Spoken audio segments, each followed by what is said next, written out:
Hi everyone. TFE partner with the Canada Council for the Arts for our second installment of our series celebrating research excellence in Canada, which features the winners of the Killam Prize. In this interview, Hannah Little, editor at TheFutureEconomy.ca, speaks with Douglas Stephan, professor of chemistry at the University of Toronto. They discuss the importance of his discoveries for all the products we manufacture and consume, how Canada can improve the way we commercialize the research that comes out of our universities, and Professor Stephan gives his vision for an elite science program in Canada. Enjoy.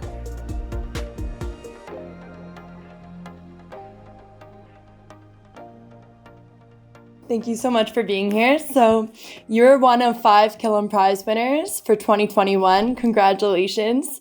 In layman's terms, could you please briefly explain your area of study? Well, generally, everything that we consume, everything that we manufacture as a society comes from raw materials. And in order to convert those raw materials into whatever it is we're making, whether it's a pharmaceutical or a agricultural chemical or a piece of rubber or a piece of plastic, whatever it is that we're manufacturing, usually there's a step in the process that requires what is called a catalyst. And those catalysts over the last 100 years have traditionally been transition metals, metals that are often very expensive, rare on Earth, and come with a very high carbon footprint. What we discovered 15 years ago was that we could replicate the reactivity of those catalysts using simple combinations of elements that are much more common, things like carbon and oxygen, nitrogen, boron, phosphorus, those kinds of elements. So this is a way to change the way we manufacture things and convert raw materials into products and reduce our carbon footprint at the same time. And so winning this prize, what does it mean to you and your team and the work that you'll be doing? It's a terrific recognition from the Killam Foundation and from the Canada Council for the Arts.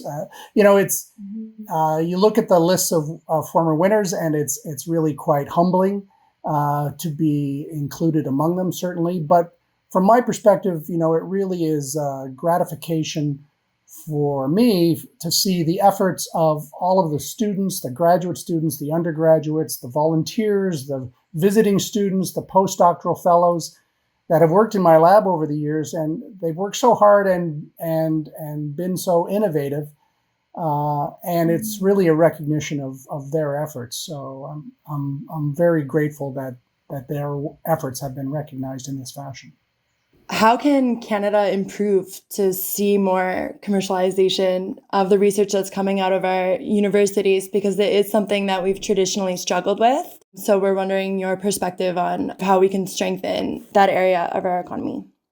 Over the years, I've had a number of interactions with industry, and quite fruitful, I would say. And the Canadian government, I should say, has had an active program to promote or encourage industry to collaborate with academics to develop new technologies and new products.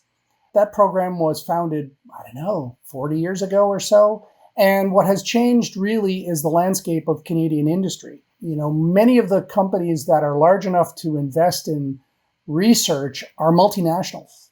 And they operate in our country, but often don't have research facilities here. Now, funding agencies are beginning to recognize that this is an issue, but I really think that one way that government could impact and improve the interaction between industry and academia in Canada is to encourage academics to seek out the investments, even if they come from a company that has research facilities elsewhere. Those dollars still come into Canada and are ultimately used to train Canadians. In the end, the vast majority of research money doesn't get spent on consumables, it gets spent on people. It really hires the students and the postdocs and the summer students to work in the lab and do experiments to advance the science. And so if we can bring money in from outside of the country, that I think is something that should be encouraged. What advice would you give to Canada's next generation of chemists who want to better the world and create a real impact on its future? The avenue to impact is building on the strengths that we do have. And that really does mean exploiting that creativity. Being able to look at a chemical problem and look at it not in the ways that most people would is what sets us apart. It's a talent that we have, and I think it comes from our education system, frankly, from public school right through to graduate school. We foster that in some fashion. It's not clear to me how we do that, but it seems that that comes through very strongly. And so I think that I would tell the young people of today is to take a problem that you feel you can contribute to, but always ask yourself, how can I make this science better? What can I do that would be unexpected and yet insightful? That's the key piece of advice, I think. If you had 30 seconds to pitch to a person in a position of power to strengthen research excellence in Canada, who would you pitch and what would you urge them to do? I would make a pitch to the Prime Minister, and I would say, Prime Minister Trudeau, we have a two-phase approach to sports in this country. We fund facilities across the country so many people can participate. But at the same time, we also have a program for elite athletes to allow them to compete internationally.